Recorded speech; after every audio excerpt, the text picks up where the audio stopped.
뜯어 말리는 경우 어떤 경우? 이거 듣고 좀 충격받으실 수 있어요. 의외로 불륜입니다. 불륜을 이혼하지 말라고 뜯어 말리시는 거예요? 네. 안녕하세요. 가사 전문 변호사 최영은입니다. 변호님 이혼 전문 변호사시면 사람들이 이혼 많이 하면 좀 많이 보실 수 있잖아요. 네, 근데 왜 이혼을 말리시는 건지?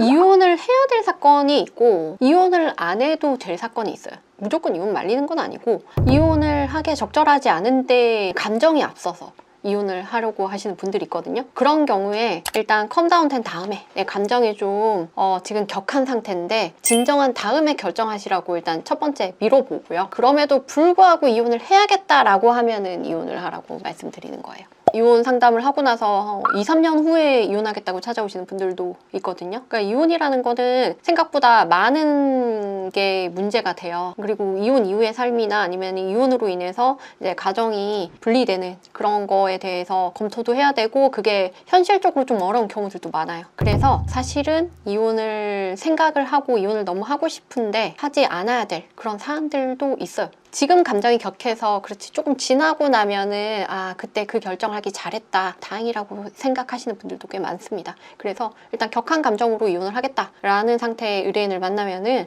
지금 이혼을 생각하실 때가 아니고 지금 이 격한 감정을 해소할 수 있는 다른 방안을 한번 생각을 해보자 라고 말씀을 드려요. 그러면 변호사님이 이혼을 오히려 권하시는 케이스는 어떤 경우가 있어요? 저는 확실하게 말씀드릴 수 있는 건 폭행, 폭언, 폭력행위 같은 걸로 이제 이혼을 하겠다라고 하시면은 빨리 이혼합시다 라고 이야기를 드립니다. 이것 때문에 이혼을 할지 말지 고민하시는 분들이 오신다라고 하면 이혼을 하셔야 됩니다. 아니면 어떤 삶이 펼쳐질 겁니다 라는 이야기까지를 드려요.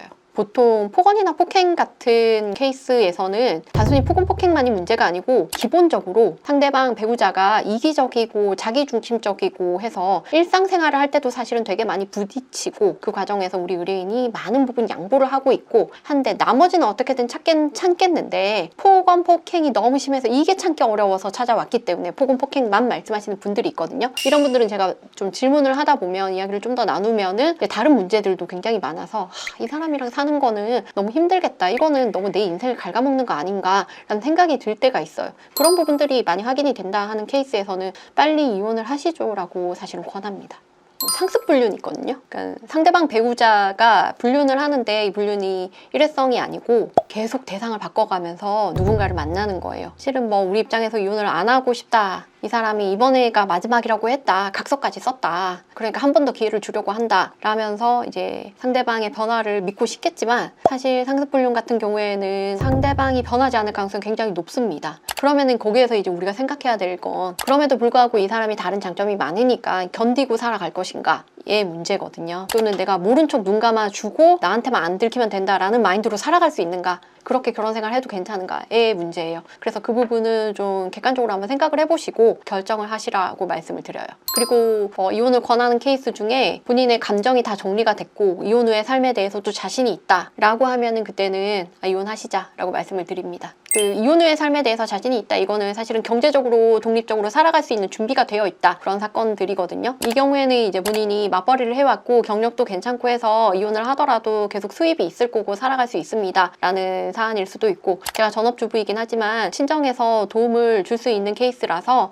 저는 괜찮습니다 라는 뭐 그런 경우도 있고 또는 재산 분할을 충분히 받을 수 있는 사안이기 때문에 그래서 괜찮습니다 라는 경우들도 있어요. 그런 경우에는 이혼을 해도 괜찮다라고 생각하는 케이스입니다. 제가 최근에 있었던 사건 중에서 이혼을 상대방이 원하고 우리 의뢰인이 유책 배우자고 이혼을 원하지 않는 케이스가 있었어요.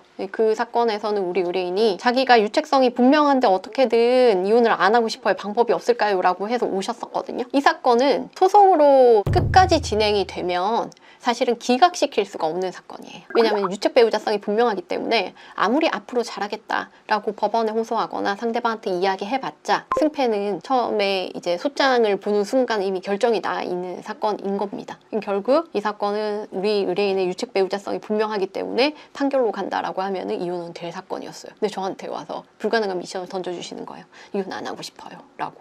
그래서 안 할 여지가 있는 사건인가를 일단 들여다봤어요. 아이가 많이 어려서 이제 우리 의뢰인의 어떤 그 잘못에 대해서 아내가 이혼을 할지 말지 좀 고민을 한 흔적이 있는 사건이었어요. 그래서 어떻게 할까, 어떻게 진행을 할까라고 고민을 하다가 일단은 소송을 최대한 길게 끌어서 판결이 나중에 나도록을 한번 해봅시다 라고 하고, 소송 중에 부부 상담도 최대한 열심히 성실하게 받고, 가사 조사 때도 열심히 임하고, 와이프한테 소송 중에 좀 변화된 모습을 직접적으로 보여주라 라고 말씀을 드렸었어요. 부부 상담하면서 서로 만나잖아요. 뭐 조사 받을 때도 만나고, 그럴 때마다 말로만 하는 게 아니고 행동으로 진짜 변화가 됐구나, 뭔가 달라지고 있구나, 노력을 하는구나를 와이프가 느낄 수 있게 하라고 했어요. 사실 우리가 뭐 반성문을 하고 카톡을 보내고 미안하다고 하고 매달리고 이게 다 말로만 하는 거잖아요. 그거 와닿지 않거든요. 행동으로 와, 이 사람한테 좀 가능성이 있나? 이 사람 뭔가 저번이랑 좀 비교를 했을 때 좀 달라졌는데 진짜 변화라고, 이번은 좀 진짠가 노력하는가? 그런 모습을 보여줘야 되고, 그런 행동을 나갔을 때 사실 그 다음 스텝도 좀 쉬운 거예요. 이게 무슨 얘기냐면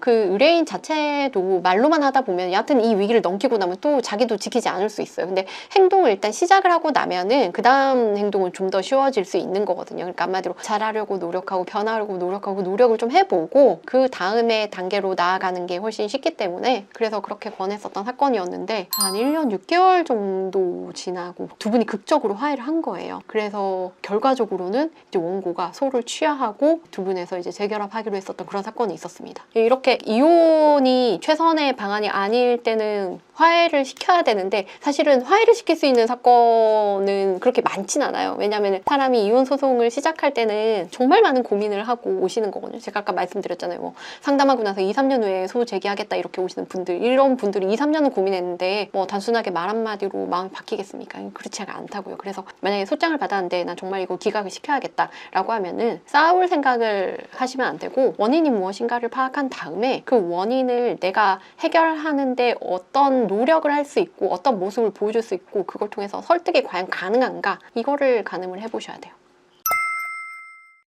지금 이혼을 생각하고 계시는 분들이라면 이혼에 대해서 충분히 많이 고민을 해보셨을 거예요. 너무 겁부터 먹지는 마시고요. 전문가랑 진지하게 한번 상담을 해보시고, 내가 이혼 후에 어떤 삶을 살게 되는지도 한번 검토를 해보시고, 그리고 나서 결정을 하셨으면 합니다. 너무 이혼을 해야지 라는 결론부터 내지 마시고요. 일단 첫 번째, 이혼 이후에 어떻게 되는지, 이혼을 청구를 했을 때 과연 이게 인용이 될 사안인지, 그렇다면 인용이 되되 뭐 재산분할이나 위자료는 어떻게 될 사안인지에 대해서 먼저 검토를 한번 받아보셨으면 합니다. 이상 최영은 변호사였습니다. 감사합니다.